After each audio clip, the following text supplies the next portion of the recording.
খেজুর গাছের কুল মনে করিয়ে দেয় শৈশবের কথা। ছোট অবস্থায় দেখা যেত খেজুর গাছের সারি এবং পাকা খেজুরের কুল।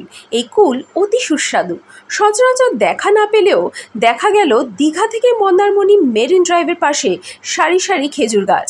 এই খেজুর গাছে ঝুলে রয়েছে লালময় খেজুর কুল। শৈশবের কথা মনে করিয়ে দেয় এই খেজুরের কুলকে দেখে।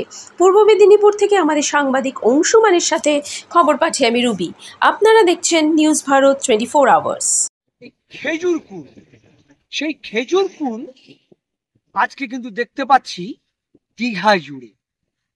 দীঘার মেরিন ড্রাইভের দুই পাশে খেজুর গাছের সারি সারি, আর লাল হয়ে গেছে খেজুরের কুল।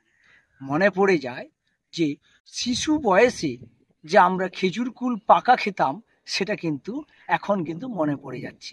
এই খেজুর কুল যে একটি অত্যন্ত সুস্বাদু, সেটা কিন্তু না বললেই নয়। তাহলে চলে আসতে হয় এই খেজুর কুল খাওয়ার জন্য, এবং শৈশবে যে খেজুর কুল পাড়ার সে আনন্দ, সেটা কিন্তু চলে আসতে হবে দীঘার মেরিন ড্রাইভ।